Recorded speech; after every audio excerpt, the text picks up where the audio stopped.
감사할 수 없는 이유에 대해서 함께 이야기해 보려고 합니다. 감사할 수 없는 이유. 오늘은 신생객교회가 정한 추수감사절이에요.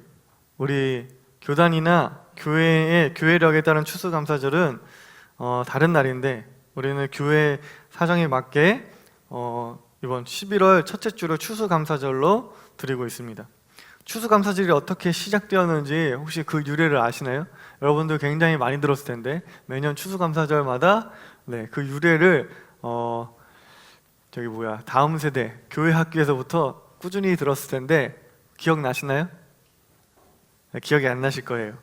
그리고 인터넷에 요즘 유튜브 검색해보면 금방 찾을 수 있는데 여러분들한테 한번 찾아봐서 봐요 라고 하면 당연히 안 보겠지. 당연히 안 볼 거라서 여러분들한테 지금 그 영상을 하나 보여줄 거예요. 잠시 보도록 하겠습니다.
보신 바와 같이 추수감사절은 새로운 대륙으로 건너온 청교도인들이 죽을 고비를 넘기고 겨우 먹고 살 수 있을 정도의 수확물 처음으로 얻은 것에 대해서 감사한 것으로부터 시작되었어요. 새로운 땅에 정착하지 못하고 굶어 죽을 수도 있는 상황에서 농사를 지어서 첫 수확을 얻었으니까 얼마나 기뻤겠어요. 얼마나 기뻤겠어. 이제는 살 수 있다. 그래서 씨앗들을 갖고 왔는데 이걸로 농사를 지으면 될 거야 라고 했는데 토양이 다르니까 이게 다 죽어버려. 이제 죽었겠구나 라고 생각하는 그런 상황 속에서 음식을 처음으로 얻었으니, 수확을 했으니 이제는 살 수 있다, 죽지 않겠구나, 우리도 살 수 있겠구나 라는 마음에 진짜 정말 감사와 기쁨이 많이 가득 차올랐겠죠. 저는 오늘 여러분들에게 추수감사절을 맞이해서 감사하며 살자라고 하는 예상되고 뻔한, 식상하고 흔한 이야기를 하려고 하는 거예요. 그런데 감사하며 살기 전에 우리는 왜 지금 감사할 수 없는지에 대해서 먼저 생각해 보아야 될 것 같아요. 네. 감사하면서 살아야 되는 거는 다 아는 거잖아. 다 그래요. 누가 감사하기 싫겠어? 나도 감사하고 싶어, 그죠? 그러는데 내가 그렇게 싫어서 그렇게 하는 게 아니라 지금 감사가 안 나오는 걸 어떻게 해? 우리가 감사할 수 없는 이유는 우리가 운동을 못하고 있는 이유만큼이나 굉장히 많아요. 그죠? 여러분들 운동이 왜 해야 되고 운동이 왜 필요한지 여러분들 다 아시죠? 다 알아. 우리의 운동의 중요성을 너무나 잘 알고 있어요. 근데 우리는 운동을 지금 안 하고 있지? 몇몇은 하고 있겠지만 대부분의 사람들이 안 하고 있어요. 왜 안 하고 있어? 여름에는 너무 더워. 기운이 없어. 쓰러질 것 같아. 햇빛도 막 타잖아. 겨울에는 너무 추워. 다치면 어떡해. 그래서 운동을 못해. 봄과 가을에는 공기가 너무 안 좋아. 운동을 하면 건강이 더 안 좋아지는 거야. 폐가 더 안 좋아지는 것 같아. 그래서 운동을 못해요. 비 오는 날에는 비가 오니까 우산 쓰고 운동할 수 없잖아. 그래서 운동을 못해요. 일이 바쁘고 시험 기간이고 알바도 있어서 약속이 있어서 연애하느라 졸려서 또 운동하려고 하면 허리가 아파. 무릎이 아프네. 손목도 아파. 아픈 데 왜 이렇게 많아? 뭐 그뿐만이겠어요? 뭐 이유를 대라면 무궁무진하지. 그죠? 우리가 운동을 못하는 이유는 엄청나게 많아요. 감사해야 한다는 것을 알지만 우리에게는 감사하지 못할 이유가 너무나 많아요. 감사하고 싶은데 이게 없어. 돈이 부족해. 시간이 너무 없네. 나는 왜 이렇게 촉박하지? 맨날 바쁘지? 그리고 옆구리가 허전해. 감사하고 싶은데 외로워. 하고 싶은 일이 잘 안 돼요. 그리고 감사하고 싶은데 친구가 자꾸 나한테 시비를 걸어. 내 마음을 불편하게 해. 친구와 사이가 안 좋아요. 부모님이 나한테 계속 잔소리를 해요. 부모님 때문에 감사할 수가 없어. 그리고 이놈의 대한민국은 미래가 너무 불확실해. 이 대한민국에서 감사하면서 살 수 있을까? 이건 불가능한 거야. 그리고 또 감사를 하려고 하니까 또 나한테 능력이 너무 없는 것 같아. 대한민국도 꼬진데 나도 꼬진 것 같아. 우리는 부족한 것이 많아서 아직 채워지지 않은 것들이 있기에 감사의 마음이 생기지 않고 있어요. 그래서 많은 것을 가지게 되면 감사의 삶을 살 수 있을 거라는 생각에 많은 것을 준비하지. 감사할 것이 많을수록 여러분 삶의 만족도는 올라가요. 삶의 만족도가 올라갈수록 감사할 게 많아요. 감사의 마음과 삶의 만족도는 비례하죠. 우리가 감사할 수 없는 이유는 삶의 만족도가 그리 높지 않기 때문이에요. 여러분은 자기 삶에 있어서 만족도가 어느 정도 된다고 생각해요? 4가지 기호를 드릴게요. 만족스럽다, 그냥 그렇다, 불만족스럽다, 이번 생은 포기다. 나 만족스럽다. 나는 굉장히 만족스럽다. 1명, 2명, 3명. 네. 우리 믿음의 청년들. 자, 그냥 그렇다. 그냥 그렇다. 소스.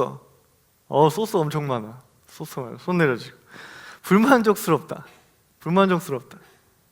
불만족스럽다. 불만족스럽다. 네. 좀 있어요.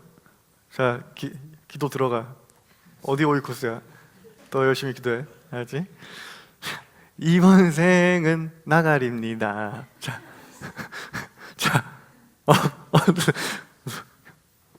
누가 기도해 주? 내가 기도해. 손 들었어요? 아니에요? 네.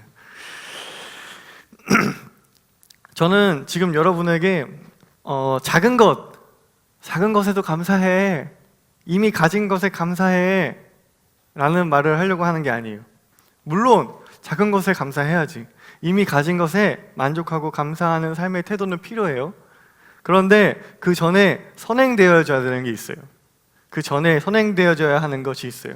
이것이 이루어지지 않고는 감사하라는 말, 이것이 이루어지지 않고는 감사하는 삶은 그냥 아프니까 청춘이야, 그러니까 참아 라고 하는 그런 진통제와 같은 역할을 할 뿐이에요. 그거는 정말 참된 감사가 아니라 그냥 감사해야지, 작은 것으로 감사해야지 라고 하는 우리 마르크스가 막 비판했잖아요. 종교는 인면의 아편이라고. 그런 식의 감사는 정말 아편이 될 뿐이에요. 작은 것에도 감사하기 이전에 우리는 뭘 바꿔야 되냐면 이 사고의 틀을 바꿔야 합니다. 지금 내 삶의 문제점들과 채워지지 않은 부분을 채우는 것이 아니라 우리들의 사고의 틀, 삶의 틀을 바꾸어야 합니다. 그렇지 않으면 우리는 진정한 만족스러운 삶, 감사의 삶으로 나아갈 수가 없어요. 오늘 읽은 말씀은요, 히브리 사람들이 이집트에서 떠나서 하나님께서 약속해 주신 그 가나안 땅으로 떠나는 출애굽 사건의 이제 초반부, 이제 막 떠났어요. 출발했어요. 모세의 인도로 이 사람들이 430년의 노예 생활을 마치고 자유인의 신분으로 약속의 땅을 향해 발걸음을 내딛었습니다. 그런데 얼마 가지 않아서 이 애굽의 왕이 마음을 돌이켜서 이들을 그냥 보내줄 수 없다, 이제 쓸어버려야겠다 라고 마음을 먹고 군대를 보내요. 이제 막 길을 가고 있었어요, 히브리 사람들은. 근데 앞에 홍해가 딱 가로막고 있는 거예요. 이걸 어떻게 건너지? 돌아가야 되나?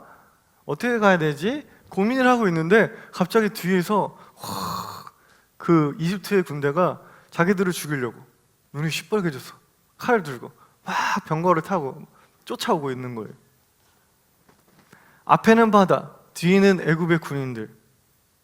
이런 정말 어쩔 수 없는 막다른 골목에서 사람들은 자신을 이끈 모세를 향해서 불평과 불만을 토로합니다. 오늘 말씀이 그 내용이죠. 우리를 왜 애굽에서 이끌어내었어? 우리를 왜 애굽에서 왜 끌고 나왔어? 애굽에 사람 묻을 곳이 없어서 우리를 여기까지 끌고 온 거야? 차라리 노예로 사는 게 여기서 죽는 것보다 낫겠네.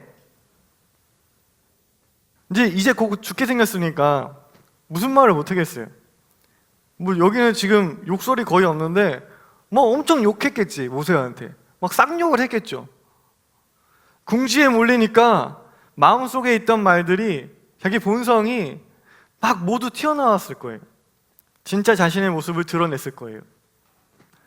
출애굽한 이스라엘 사람들이 외치듯 그들에게 있어 중요한 것은, 그 사람들한테 있어서 중요한 것은 사는 거였어요. 그냥 사는 거. 그냥 살기만 하면 되는 거였어요.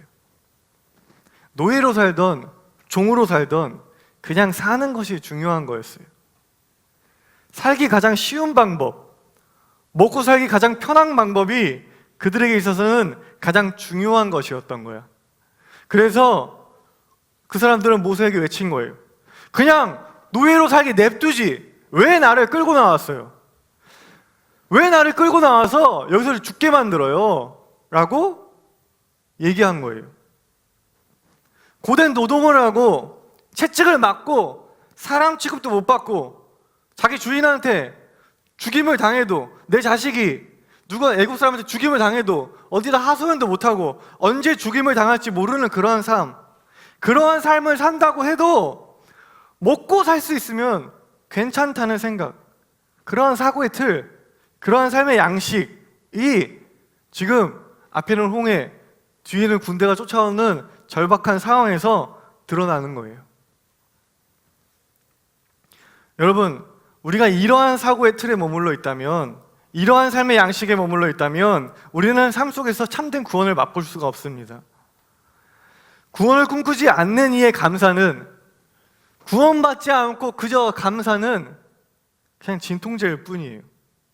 누가 던져주는 빵 한 조각에 감사하고 그 빵 한 조각이 좀 더 크면 감사합니다. 그리고 좀 더 작으면 불평해. 아, 왜 이렇게 빵이 작아? 그냥 그런 수준에 머무르는 거예요.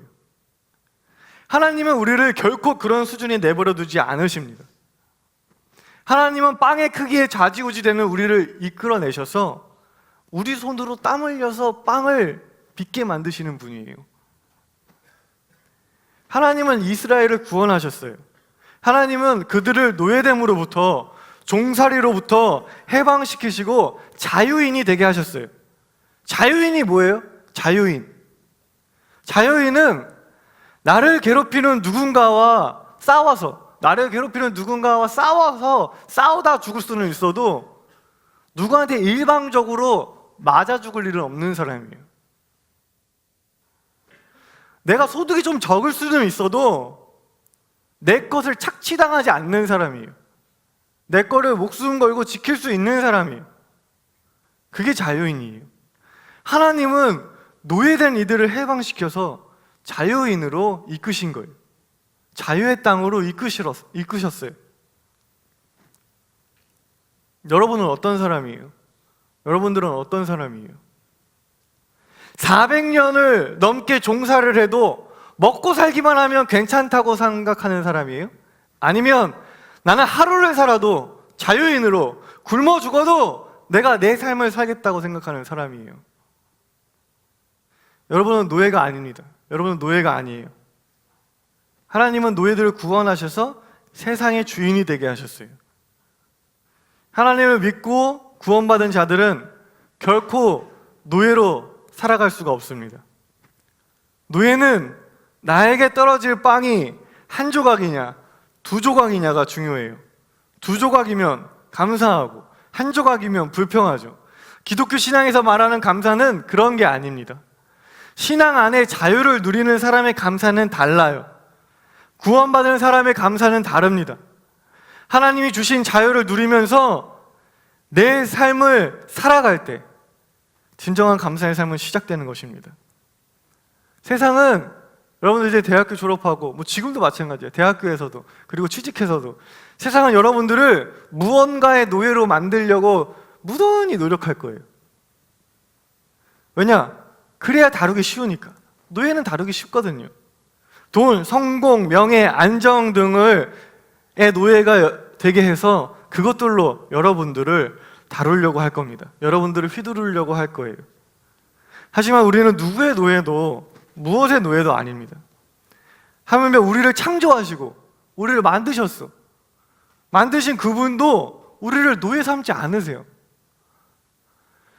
인류 역사 속에 있었던 신들은 끊임없이 인간을 노예로 삼아. 그래서 복종을 강조해. 복종해. 신에게 복종해. 신이 이걸 원하니까 넌 복종해. 이걸 강요해. 근데 하나님은 그러신 분이 아니에요. 우리를 만드신 하나님은 우리한테 복종을 원하기를 안 하시고 그냥 순종하게 기다리시는 분이고 이러한 삶을 살기를 간절하게 원하시는 분이지 우리를 노예 삼으시는 분이 아니십니다. 예수님도 우리에게 복음을 강요하셨어요? 아니요. 복음을 강요하거나 강제하지 않으셨어요. 그냥 어떻게 했어? 예수님이 목숨을 바쳐서 온 생을 바쳐서 그 삶을 살아내신 거예요. 그래서 우리에게 마음을 울리게 하셨어요. 그래서 무섭고 복종해서 강요해서 따르는 것이 아니라 내 마음에 울림이 있어서 내 발로 예수님을 따르게 하신 거예요. 하나님도 우리를 노예 삼지 않으시는데 감히 누가 우리를 노예로 삼겠어요? 우리는 기독교 장로회죠. 한국 기독교 장로회예요. 다른 예장 같은 경우는 교단이 있으면 학교가 엄청나게 많아. 학교가 여러 개가 있어요. 신학교가. 그러니까 교회 목회하면서 만나면 서로 같은 학교면은 알겠지만 서로 다른 학교면은 전혀 모르지. 목사님들끼리도 같은 교단 목사님들끼리도 전혀 몰라요. 근데 우리 한국 기독교 장로회는 학교가 하나야. 그래서 우리 교단에서 목회를 하고 계신 분들은 다 이 학교로 나왔어. 다 신대원을 나왔던 한신대학교 신학과를 나왔던 기호과를 나왔던 하여튼 이 학교 안에 있어. 그러니까 웬만하면 거의 다 알아. 그런데 학교에 처음 입학했어요. 그러니까 서로가 다 아는 거야. 그러니까 어떻게 했어요? 한 명이 찍히면 소문이 금방 퍼져. 소문이 금방 퍼져. 다 학교 사람이니까, 다 선후배니까. 그래서 그 대학교 2, 3학년 해봤자 22살, 23살인데, 그지? 자기네들이 뭘 안다고? 후배들한테 막 겁을 줘. 야, 너 한번 이렇게 찍히면 너 목회 생활 끝나. 막 겁을 주는 거야. 근데 그 어린 마음에 이제 신학과에 처음 들어가서 이제 1, 2학년 때 공부 되게 무섭잖아. 이제 목회자의 길을 이제 시작한 사람인데, 이게 선배들한테 잘못 보면 내 목회 인생이 끝나는구나. 무섭잖아. 엄청 무서운 거야. 그래서 말을 꽤나 잘 들었던 편인 것 같아. 근데 나중에 여러분들 아시겠지만 학생회 했잖아요. 학생회 하면은 막 이제 교단에도 대들고 이제 교회에 막 이제 어르신들한테도 막 우리 학생들의 목소리를 막 전한단 말이야. 그러면은 그 목사님들이 또 그런 말을 해요. 너네 그렇게 하다가 이제 목회 한번 찍히면 목회 이제 망한다. 우리가 잘 되게는 못해도 못되게는 할 수 있다. 막 이런 말들을 은연중에 이렇게 분위기로 깔아요. 우리 교단에 정말 훌륭한 목사님들 많으시는데 어디다 그렇게 써? 뭐 다 어느 공동체든 다 좋은 사람만 있겠어요? 그렇게 막 겁을 줘. 근데 나중에는요, 그게 하나도 안 무서워. 하나도 안 무서웠어요. 안 하면 되지. 아니 내가 뭐 이거 아니면 밥 먹고 못 살아? 딴 거 하면 되지? 에? 내가 하나님을 위해 살기로 해가지고 목회자가 되기로 한 거지, 내가 목회자가 되고 싶어서 이걸 하는 건 아니잖아. 하나님을 위해서 다르게 살면 되지. 난 그렇게 막 비겁하게 비굴하게까지 하면서 그런 거 무서워하면서 그렇게 목사 되고 싶지 않아요. 그런 말 하면은 콧방귀 꼈어요. 근데 그렇게 살았더니 이제 그렇게 나한테 말하는 사람이 별로 없어. 여러분들, 요한복음 5장에 나오는 그 베데스다 연못 기억나세요? 연못을 움직일 때 가장 먼저 들어가면 어떤 병이든 낫는다는 아주 신기한 연못이에요. 그곳에 38년 동안 머물렀던 걷지 못하는 병자가 연못에 들어가기 위해서 기다리고 있었어요. 하지만 걷지 못하니까 거기 연못에 가장 먼저 들어가야 되는데 당연히 가장 먼저 들어가는 게 불가능했겠죠. 하지만 그는 연못의 노예가 되어서 계속해서 그곳에 앉아 있었어요.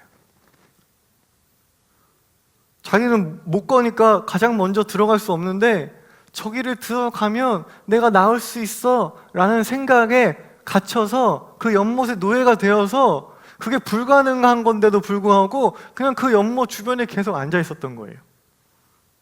연못 앞에 앉아 있었던 그의 삶은 좌절과 패배가 가득했겠지. 간간히 누군가의 도움에 감사했을 거예요. 내가 도와줄게. 감사합니다. 그리고 누군가의 도움으로 2등이라도 하는 날에는, 1등은 아니야, 2등이라도 하는 날에는, 맨날 꼴찌하다가 2등이라도 하는 날에는 엄청나게 희망을 품고 하나님께 영광을 드리고 감사했겠지. 그러다 또 좌절하고 또 기대하고 노력하고 감사하고 다시 좌절하고, 그걸 30년 넘게 반복했겠죠. 그러한 그가 예수님을 만나고 예수님이 그에게 물어요. 낫고 싶으냐? 그랬더니 낫고 싶습니다. 제가 여기 얼마나 있었는지 아세요? 38년 동안 있었습니다. 그랬더니 예수님이 뭐라고 하세요? 네 자리를 걷어서 걸어가라 라고 명하세요. 그곳에서 벗어나라고 말씀하신 것입니다. 연못에 제일 먼저 들어가야 한다는 그 사고의 틀, 그 생활 방식으로부터 벗어나서 걸어가라고 말씀하고 계신 거예요. 그러한 사고의 틀에서는 감사는 할 수 있어요. 아까 말씀드렸잖아요. 뭐 2등이라도 하는 날에는 엄청 감사했겠지. 누가 도와준다고 약속하는 날에는 굉장히 감사했겠지. 하지만 그거는 복음과 구원의 감사가 아니에요. 노예로서의 삶이 주는 안정에 머물러 있는 이들은 약속의 땅에 들어갈 자격이 없습니다. 모세는 출애굽을 해서 가나안 땅으로 바로 향해 가지 않았어요. 한두 달이면 가는 거리인 거 여러분들 다 아시죠? 근데 거기를 몇 년을 또 돌았어? 40년을 또 돌아가서 여호수아 다음 세대가 돼서야 그 가나안 땅에 들어가기 시작해요. 가나안 땅에 들어가기 위해서는, 약속의 땅을 쟁취하기 위해서는 거기서 이미 살고 있는 사람들과의 전쟁이 불가피했지. 전쟁을 하다 보면 당연히 나도 죽겠지. 누군가가 죽겠죠. 근데 노예로서의 삶이 주는 안정에 머물러 있는 이들이 약속의 땅을 쟁취하기 위해서 칼과 창을 들어서 내 목숨을 다 바쳐 싸우겠다, 이런 마음이 있었을까요? 그럴 수 없었을 거예요. 그래서 하나님은 출애굽을 했던 그 세대가 다 끝나고 그 다음 세대가 되어서 여호수아 세대 때 이제 가나안에 들어가게 하시는 거예요. 우리가 마음속 깊은 곳에서 우러나오는 감사, 흔들리지 않는 감사의 삶을 살지 못하고 있는 이유는 우리가 아직 그 무언가로부터 얽매여 있고 억눌려 있기 때문이 아닐까요? 여러분을 붙잡고 있고 여러분을 불안하게 만들고 여러분들로 하여금 부족하다고 느끼게 하는 그 모든 것들로부터 자유로워 주세요. 그것으로부터 벗어나세요. 사고의 틀을 바꾸세요. 생활 방식을 바꾸세요. 아픈 바다고 뒤는 애굽의 군대가 달려오니까 금방이라도 죽을 것 같지. 근데 두려워하지 마세요. 죽지 않아요. 내가 저들과 이 상황을 내 목숨을 걸고 싸워서 이기겠다고 하는 사람에게는 두려움이 없어요. 아, 쟤네들이 나를 죽이겠네? 이제 바다에 빠져 죽겠네? 칼에 찔러 죽겠네? 그냥 당하고만 있겠네? 라고 생각하는, 노예처럼 생각하는 사람들에게 두려움이 있는 거예요. 내가 저거를 지금 이 상황을 어떻게 이겨나가야 될까? 이 상황을 어떻게 뚫어낼까? 하나님, 나와 동행하여 주세요. 내가 극복해 나가겠습니다. 라고 마음먹는 사람에겐 두려움이 없어요. 두려워하지 마세요. 그러한 사고의 틀을 가질 때 우리는 진정한 의미에서 작은 것에도 감사할 수 있습니다.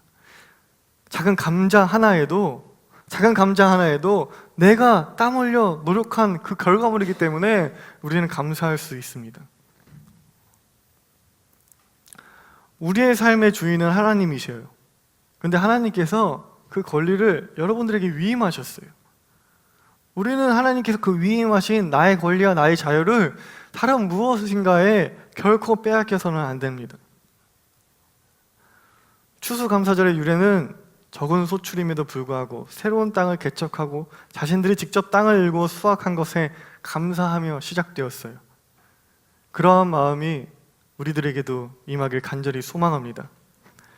노예로서의 첫날보다 하나님과 함께하는 자유인으로서의 하루가 더 값지다고, 나는 오늘 하루도 그렇게 살겠다고 선포하고 다짐하는 패기 있는 주의 청년들이 되길 간절히 소망합니다.